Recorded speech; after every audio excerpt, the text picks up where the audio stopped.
At 06:15 on January 30, 1944, First Lieutenant Robert Hanson strapped into the cockpit of his F4U-1 Corsair at Piva North airfield, watching 18 Grumman TBF Avenger torpedo bombers taxi into position for the most dangerous mission in the Pacific theater. 23 years old, 21 confirmed kills in 17 days. 1 week until he was scheduled to rotate home. Japanese intelligence had counted 70 fighter aircraft at Rabaul, the fortress base that held Simpson Harbor. The math was simple. 8 Marine Corsairs escorting 18 torpedo bombers into a hornet's nest defended by 70 enemy fighters. Marine Corps had lost 43 pilots over Rabaul since November. The Japanese knew every approach vector. They had radar stations on every hilltop. Anti-aircraft batteries ringed the harbor. Hanson had arrived in the South Pacific in June 1943 with Marine Fighting Squadron 214, the Black Sheep Squadron. His first combat kill came on August 4th, a single Kawasaki Ki-61 Tony fighter over Vella La Vella. By the end of August, he had 2 confirmed victories. Then came November 1st, Empress Augusta Bay. Hanson attacked 6 Japanese torpedo bombers single-handedly during the Bougainville landings, forced 3 of them to jettison their bombs before they reached the beach, shot down 3 more. The rear gunner of a Nakajima B-5N2 Kate caught him with a burst that shredded his fuel tank. Hanson brought the burning Corsair down on the ocean, 6 hours in a rubber life raft. USS Sigourney picked him up after dark. He transferred to Marine Fighting Squadron 215 in October. The Fighting Corsairs. By early January 1944, his total stood at 5 confirmed kills. Then something changed. January 14th, Simpson Harbor. Hanson got separated from his squadron during a high-altitude bomber escort, found himself alone above a formation of Japanese fighters preparing to jump the American bombers. He dove straight into the middle of their formation, shot down 5 Mitsubishi A6M0 fighters in 12 minutes, landed with 14 bullet holes in his Corsair and 3 gallons of fuel remaining. The other pilots started calling him Butcher Bob. January 20th, 1-0 destroyed. January 22nd, 2 zeros and 1 Tony. January 24th, 4 zeros in another solo engagement when he got cut off from his division over Simpson Harbor again. The Medal of Honor citation would later describe how he waged a lone and gallant battle against hostile interceptors, striking with devastating fury. January 26th, 3 more zeros, 16 days, 21 confirmed kills. The nickname spread through every squadron in the South Pacific. Butcher Bob Hanson, the India-born son of Methodist missionaries who had become a wrestling champion in Lucknow before joining the Marines. The other pilots watched him with a mixture of admiration and unease. Hanson flew with a cold mathematical precision that bordered on recklessness. He did not avoid combat, he hunted it. When Japanese formations appeared, other pilots maintained formation discipline. Hanson broke formation and dove straight into the enemy. His commanding officer, Major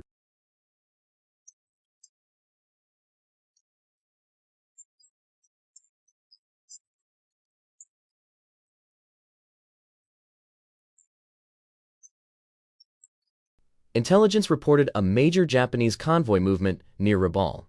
Every available bomber would hit Simpson Harbor. Every available fighter would escort them. If you want to see how Hanson's final hunt over Rabaul turned out, please hit that like button. It helps us share more forgotten stories from World War II. Subscribe if you haven't already. Back to Hanson. The briefing officer marked the map with red grease pencil. Approach from the southeast. Bombers would come in at 12,000 feet. Fighters would maintain high cover at 15,000. Expected enemy response: massive. Hanson walked to his Corsair in the pre-dawn darkness. Bureau number 56039, the same aircraft he had flown for the past month, the same inverted go-wing fighter that had carried him through 6 consecutive missions over the most heavily defended target in the Pacific. The engine caught on the 3rd blade. That distinctive sound of the Pratt & Whitney R2800 double wasp radio. 2,000 horsepower, 417 miles per hour maximum speed. At 06:48, Hanson taxied into position. The Corsair ahead of him lifted off. Then it was his turn. By 07:30, the formation crossed the northern coast of Bougainville. Simpson Harbor was 90 miles ahead. Hanson checked his ammunition. 650 caliber Browning machine guns, 400 rounds per gun, 2,400 rounds total. Over the radio, the bomber leader called out the approach vector. The Corsair pilots acknowledged. Hanson switched to squadron frequency, and then someone spotted them. 21 Japanese fighters climbing out of Rabaul to meet the incoming strike. The Japanese formation was climbing through 9,000 feet. 21 fighters. Intelligence had identified the types through binoculars from observation posts on Bougainville. 17 Mitsubishi A6M0s, 4 Nakajima Ki-44 Shoki fighters that the Americans called Tojos. The Zero had ruled Pacific skies for 2 years. Maximum speed, 331 miles per hour. Rate of climb, 3,000 feet per minute. Turn radius so tight that American pilots called it supernatural. 2 20mm cannons and 2 7.7mm machine guns. In a turning fight, the Zero could outmaneuver anything the Americans flew. The Corsair had 86 miles per hour speed advantage in level flight. Better armor, more firepower. But the Zero could turn inside it every time. Marine Corps doctrine was simple. Never turn with the Zero. Use speed and altitude. Dive, attack, climb away. Never get slow. Never get into a turning fight. Hanson had violated that doctrine 16 times in 17 days. The bomber leader called out the enemy formation, high and to the north.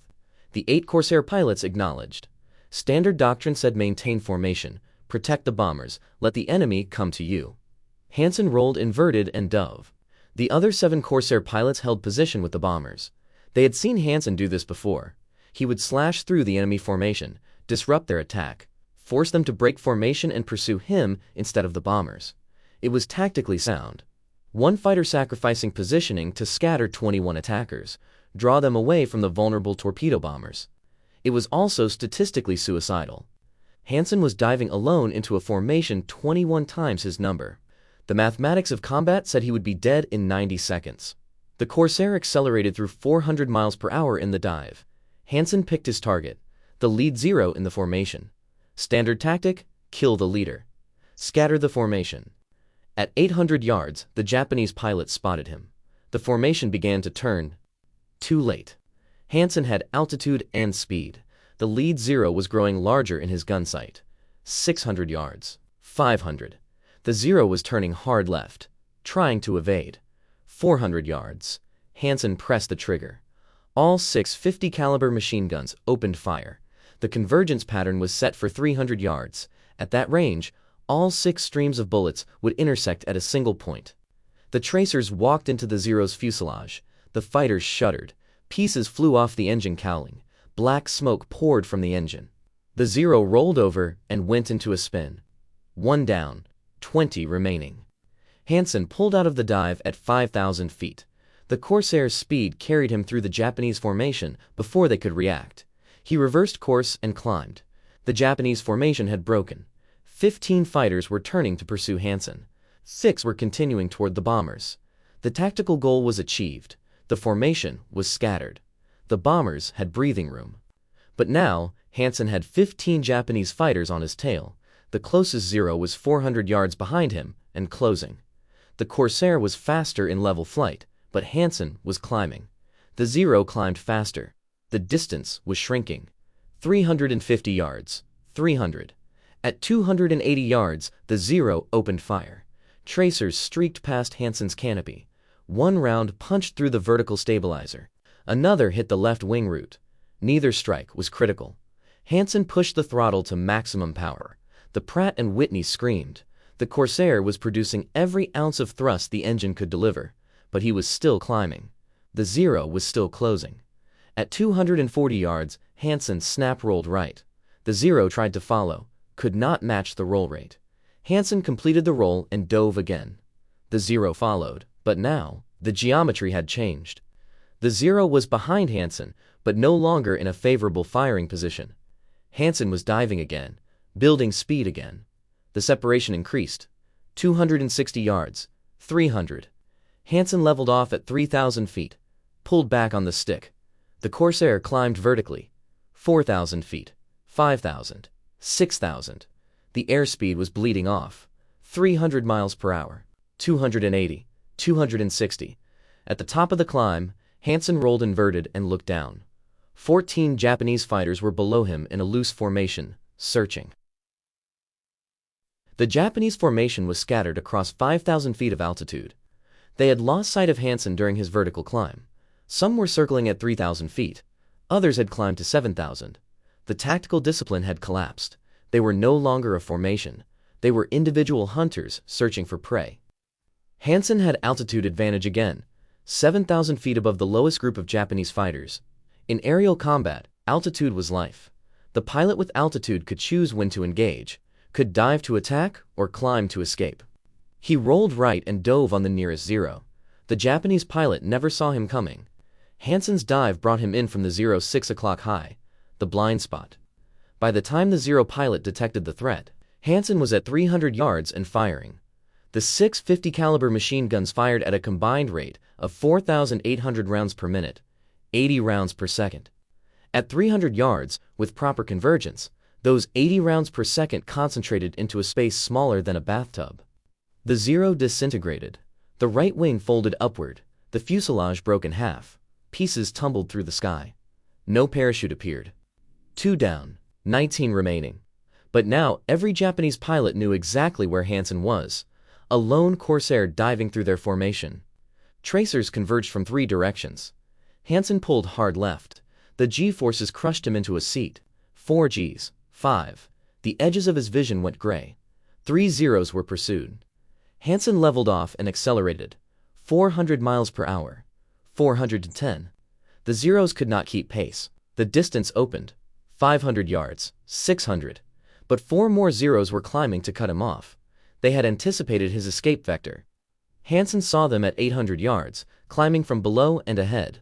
Classic pincer movement. 3 behind, 4 ahead. 7 fighters total converging on 1 Corsair. Hanson pulled into a vertical climb again. The Corsair had better power-to-weight ratio than the Zero below 10,000 feet. He could outclimb them if he maintained speed. The altimeter unwound. 8,000 feet. 9,000. 10,000.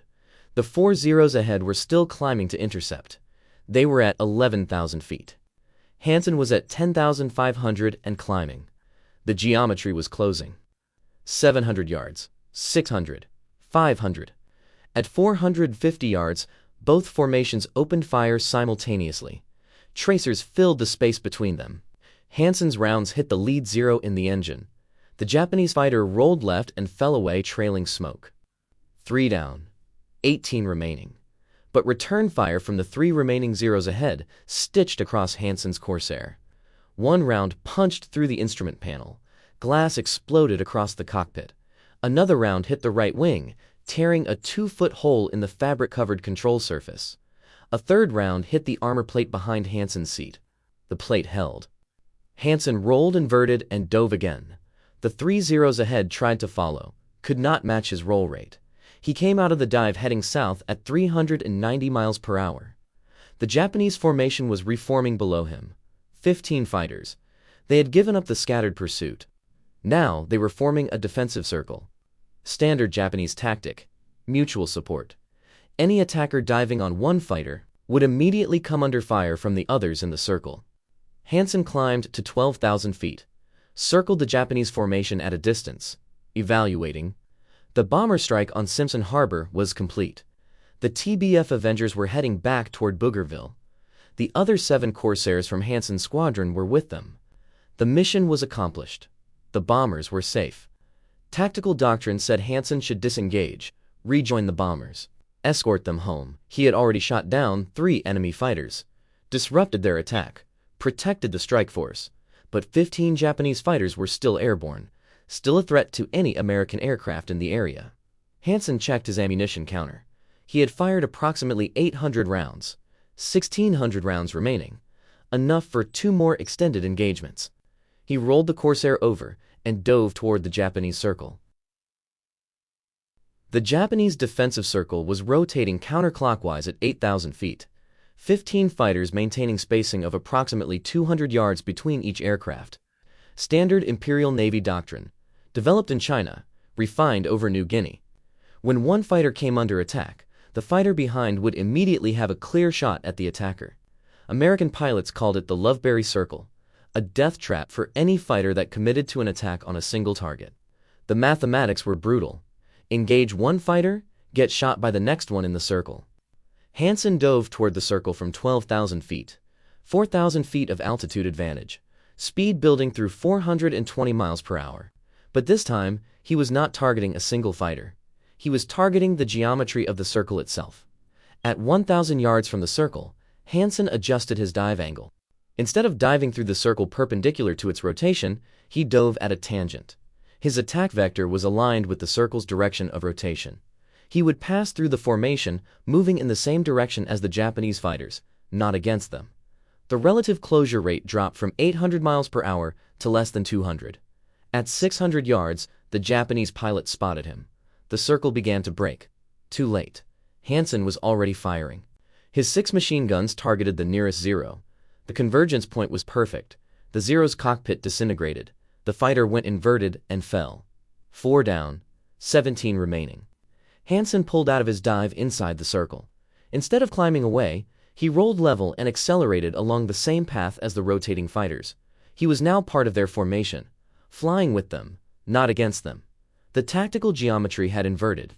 The Japanese fighters behind Hanson in the circle could not fire without hitting their own aircraft ahead. The fighters ahead could not turn back to engage without colliding with the fighters behind them. Hanson had 3 seconds before the formation collapsed completely. He selected the Zero 200 yards ahead, fired a 2-second burst. The Zero's left wing separated from the fuselage. The fighter snapped, rolled right, and went into a flat spin. 5 down, 16 remaining. The Japanese circle shattered. Fighters broke in every direction. 3 rolled left, 4 rolled right. The remaining 9 scattered vertically. The mutual support had collapsed. The formation had become a furball. Individual fighters maneuvering independently. Hanson pulled into a climbing turn. 2 Zeros were on his tail at 400 yards, closing. He rolled inverted, pulled through, rolled upright again. The split S. Standard evasive maneuver. But executed at high speed with minimal altitude loss. The 2 Zeros followed. They had better turning performance but lower roll rate. The distance held at 350 yards. Hanson spotted another Zero ahead, unaware of his presence. He fired from 500 yards. Long range, low probability. But 3 rounds hit the Zero's tail section. The vertical stabilizer tore away. The Zero went into an uncontrolled yaw and dove toward the ocean. 6 down, 15 remaining. But now, 5 Japanese fighters had formed a loose gaggle behind Hanson. Not a proper formation, just 5 pilots converging on the same target. The lead Zero was at 300 yards and firing. Tracers walked up Hanson's left side. 1 round hit the canopy rail. Another punctured the fuselage behind the cockpit. A third hit the left main landing gear door. Hanson felt the Corsair shudder. The hydraulic system was leaking. Red fluid streamed along the fuselage. He pushed the throttle to maximum continuous power. Not war emergency power. Not yet. He needed to preserve the engine. The temperature gauge was already climbing. The coolant system had taken damage. The 5 Zeros pursued. They were maintaining formation now. Proper tactical discipline. One would engage while the others provided cover. If Hanson turned to engage the attacker, the others would have clear shots. The altimeter read 7,000 feet. Hanson was descending. The Zeros were forcing him down, reducing his altitude advantage. In another 3,000 feet, he would be at their optimal fighting altitude. 4,000 feet, where the Zero's superior maneuverability would dominate. The lead Zero fired again. A long burst. 20 rounds. Hanson saw the tracers and broke hard right. The G-forces crushed him into a seat. 6 Gs. 7. His vision tunneled. Gray crept in from the edges. The rounds missed. But now a second Zero was in firing position. 280 yards behind Hanson and tracking. The ammunition counter read 900 rounds remaining. The second Zero fired from 280 yards. A 3-second burst. 18 rounds. Hanson rolled left. The tracers passed through the space his Corsair had occupied 1 second earlier. He reversed the roll and pulled into a climbing turn. The 5 Zeros followed. They were coordinating now. One would attack while the others maintained position. When Hanson maneuvered to evade, another would be in position to fire. Classic pursuit tactics. Rotate the attack. Keep constant pressure. Force the target to maneuver continuously. Bleed off energy. Reduce speed and altitude until the target had no options remaining. Hanson understood the geometry. He had studied Japanese tactics, had flown against them 21 times in 17 days. The solution was not evasion. The solution was aggression. He pulled into a vertical climb. The airspeed dropped. 310 miles per hour. 290. 270. The 5 Zeros climbed with him. They were lighter. They climbed faster. The distance closed. 400 yards. 350. 300. At the apex of his climb, Hanson rolled inverted and pulled through. The hammerhead turn. The Corsair hung vertical for half a second, then fell nose down. He was now diving directly at the 5 climbing Zeros. Head-on pass. Closure rate 700 miles per hour. Time to firing position 3 seconds. The Japanese pilots scattered. 2 rolled left, 2 rolled right. 1 continued climbing straight ahead. That pilot committed to the head-on engagement, believed his aircraft's superior maneuverability would win the turning fight after the pass. Hanson fired at 400 yards. The relative motion made aiming difficult. Both aircraft were moving at high speed on converging vectors. The bullet stream had to lead the target. Account for deflection. Account for gravity drop. Account for the target's rate of climb. 20 rounds hit the Zero's engine. The cowling exploded. Oil sprayed across the windscreen. The Zero rolled inverted and dove away, trailing black smoke. 7 down, 14 remaining. But the head-on pass had cost Hanson altitude and speed. He was at 5,000 feet and 260 miles per hour. The 4 remaining Zeros from the gaggle were reforming. 2 more Zeros from the scattered formation were joining them. 6 fighters now pursuing. Hanson leveled off and accelerated. The engine temperature gauge was in the yellow zone. Not critical yet, but climbing. The coolant leak was worsening. Red fluid streamed from the cowling in a visible mist. At 320 miles per hour, Hanson pulled into another climb, but this time, he did not go vertical. He climbed at 30 degrees, building altitude gradually, preserving energy. The 6 Zeros climbed with him. They were maintaining formation now. 2 aircraft in the lead, 4 in trail. The lead pair would engage. The trail aircraft would provide cover. At 8,000 feet, Hanson rolled right and dove again. The 6 Zeros followed. But Hanson's dive was not an escape maneuver. It was a repositioning maneuver. He dove for 1,000 feet, then pulled level and reversed course. He was now heading directly toward the 6 pursuing Zeros. Another head-on pass. But this time, the geometry was different. The Zeros were in a vertical stack. 2 at 8,000 feet. 2 at 7,500. 2 at 7,000. Hanson was at 7,000 feet, level, and accelerating. He targeted the lowest pair. At 600 yards, both Zeros opened fire. Hanson fired simultaneously. Tracers filled the space between them. Closure rate 680 miles per hour. Time to impact 2 seconds. Hanson's rounds hit the right-hand Zero in the wing root. The wing folded. The Zero tumbled. The left-hand Zero's rounds stitched across Hanson's right wing. 3 hits. Fabric tore. Metal twisted. The aileron control cable parted. 8 down. 13 remaining. But the Corsair's right aileron was jammed. Hanson could roll left normally. Rolling right required full stick deflection and produced sluggish response. The aircraft's roll performance was cut in half. The 5 remaining Zeros from the gaggle were still pursuing. They had seen the aileron damage. They had seen the coolant leak. They knew Hanson's aircraft was wounded. They pressed the attack. Hanson checked his ammunition counter. 640 rounds remaining. Enough for 1 more extended engagement. Maybe 2 short bursts. The engine temperature gauge reached the red zone. The coolant system had lost too much fluid. The engine was overheating. Hanson had 2 choices: reduce throttle and let the Zeros close, or maintain throttle and risk engine seizure. He maintained throttle. At 9,000 feet, he rolled left and dove toward the ocean. The Zeros followed. They were at 400 yards and closing. Hanson leveled off at 2,000 feet. The ocean surface was dark blue below. White caps marked the swells. The 5 Zeros were at 350 yards and closing. The engine temperature gauge was pegged in the red zone. The Pratt & Whitney was running on borrowed time. The coolant leak had become a stream. Red hydraulic fluid coated the right side of the fuselage. The engine was losing power.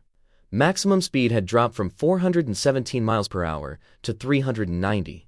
The Zeros were faster now. They were gaining. At 300 yards, the lead Zero fired. A 4-second burst. 30 rounds. Hanson rolled left. Full deflection. The only direction his damaged aileron would respond quickly. The tracers passed behind him. But the roll had cost him airspeed. 370 miles per hour. 360. The Zeros were at 280 yards now. Hanson pulled into a climbing turn. Not vertical. Not aggressive. A defensive spiral. Trying to force an overshoot. The Zeros climbed with him. They had altitude advantage. They had speed advantage. They had numbers advantage. At 4,000 feet, Hanson reversed the turn. Rolled left again. The damaged aileron screamed in protest. Metal groaned.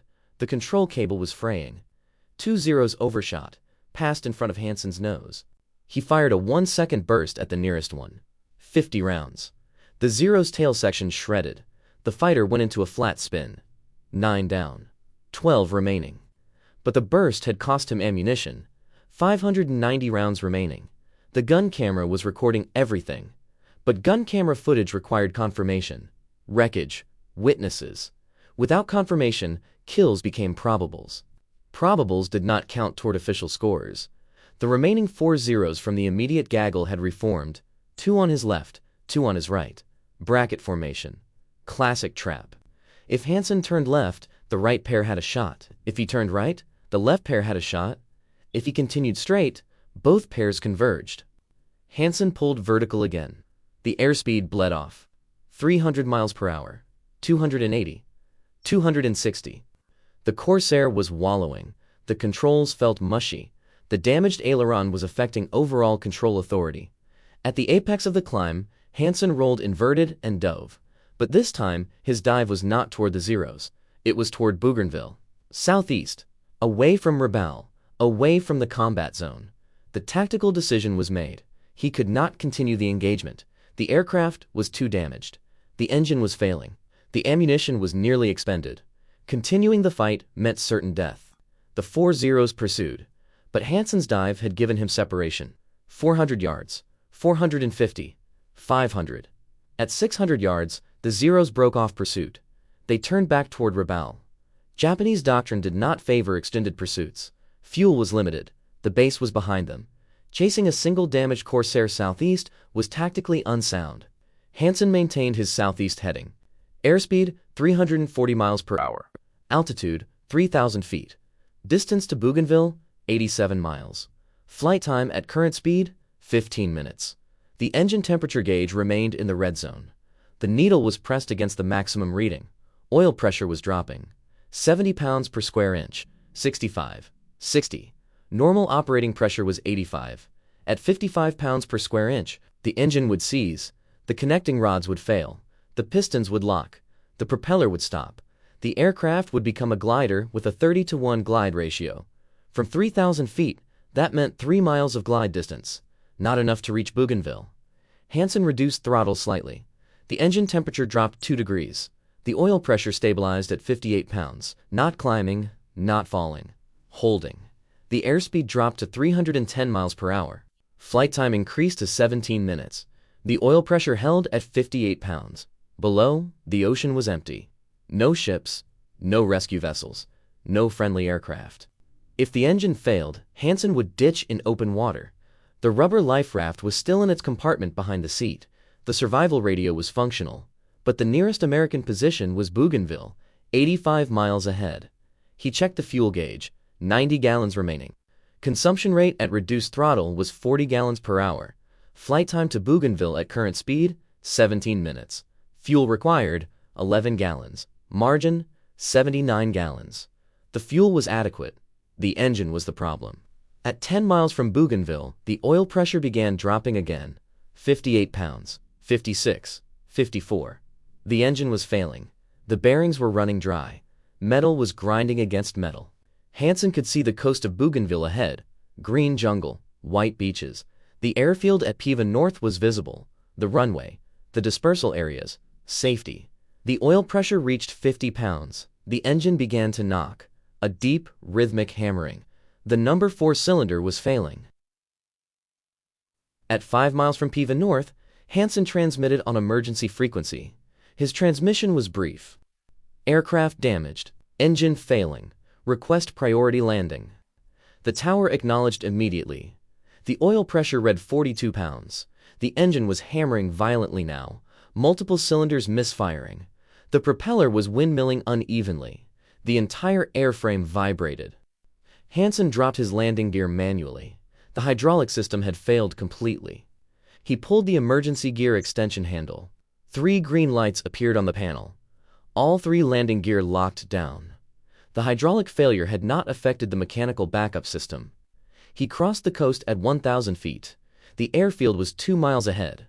The runway was visible. Fire trucks were already rolling toward the approach end.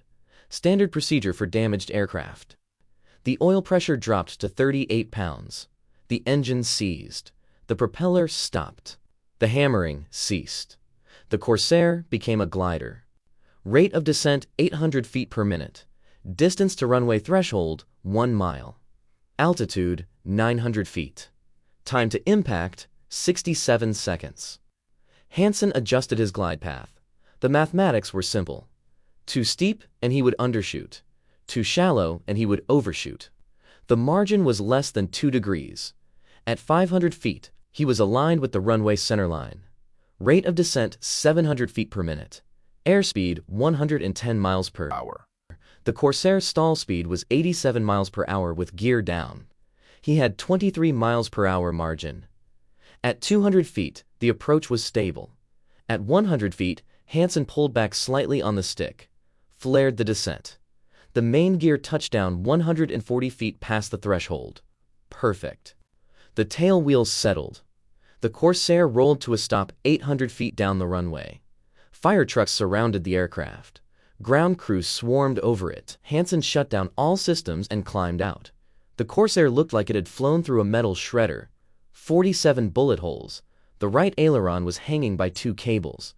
The left wing had a 3-foot section of fabric torn completely away. The engine cowling was blackened and cracked. Oil covered the entire right side of the fuselage.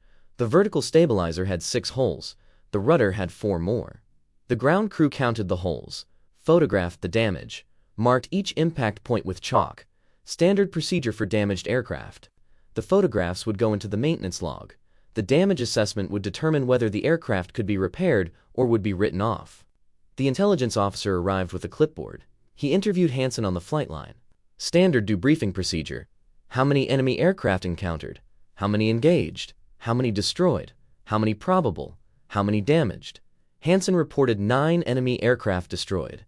The intelligence officer recorded the claim, but claims required confirmation, gun camera footage, witness testimony, wreckage reports. Without confirmation, claims became probables. The other 7 Corsair pilots from the mission had returned 30 minutes earlier. They provided witness statements. They had seen Hanson dive into the Japanese formation, had seen him scatter the attack, had seen multiple enemy fighters go down, but they could not provide exact counts. The engagement had been too chaotic, too fast, too far away. The gun camera footage was reviewed that afternoon. The film showed 3 confirmed kills, clear imagery, definite destruction, no ambiguity. 3 enemy aircraft destroyed by gunfire from Hanson's Corsair. Intelligence cross-referenced the gun camera footage with witness statements and Japanese radio intercepts. The final tally? 4 confirmed victories. 2 Mitsubishi A6M0s, 2 Nakajima Ki-44 Tojos. The other 5 claims were downgraded to probables, possible kills, but not confirmed. 4 confirmed victories brought Hanson's total to 25. He was now tied with Captain Joseph Faust and Major Gregory Boynton for the highest score among active Marine Corps pilots in the Pacific Theater, 1 behind Captain Eddie Rickenbacker's World War I record of 26. The war correspondents arrived that evening. They wanted interviews, wanted photographs, wanted the story of the lone Corsair pilot who had engaged 21 Japanese fighters and survived. The Associated Press filed a story. United Press International filed another. By the next morning, Robert Hanson's name was in newspapers across the United States. The squadron threw an informal celebration that night. 25 confirmed kills in 6 months of combat. The other pilots called him the hottest fighter pilot in the Allied South Pacific.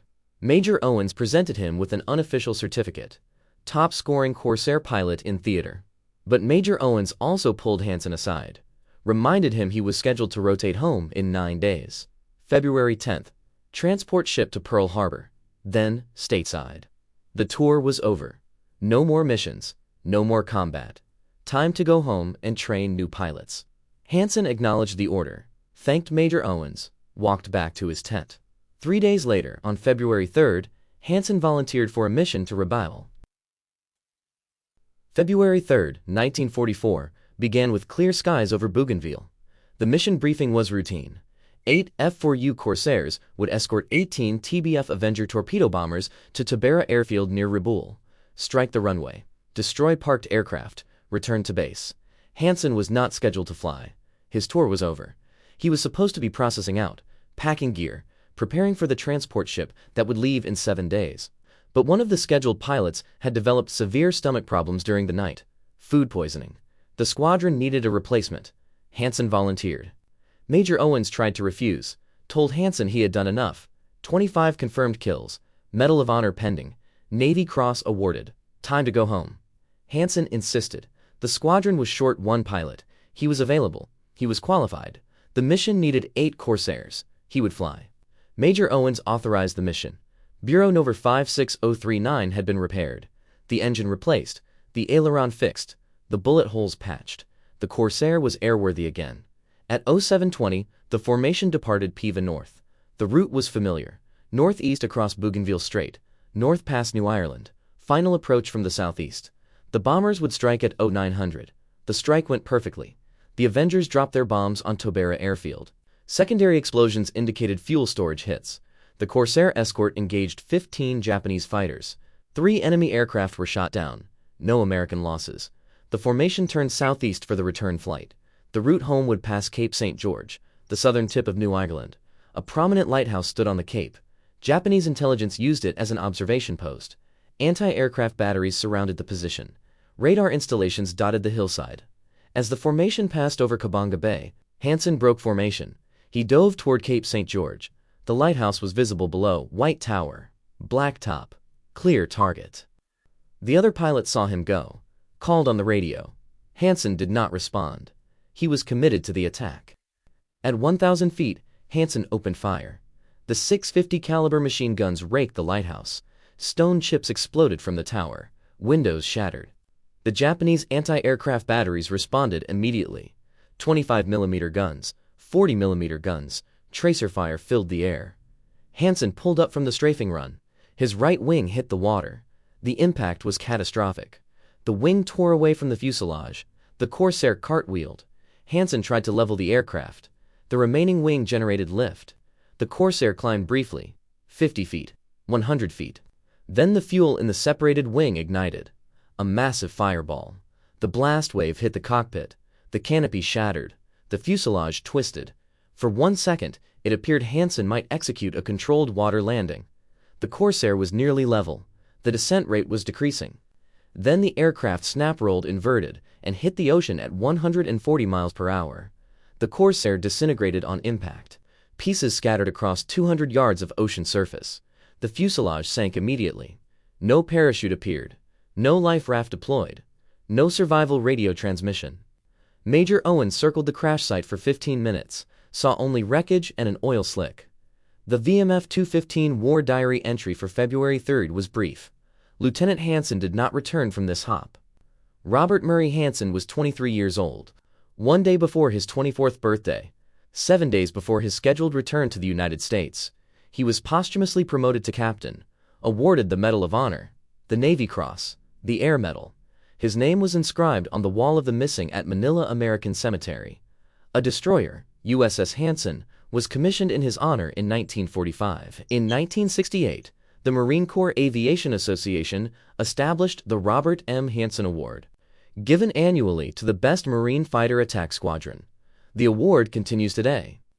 Hanson's official record stands at 25 confirmed victories, the second highest scoring Marine fighter pilot of World War II, the top scoring F4U Corsair pilot in history. But the 4 victories on January 30th were never fully confirmed. Gun camera footage was incomplete, witness statements were ambiguous, intelligence reports were inconclusive.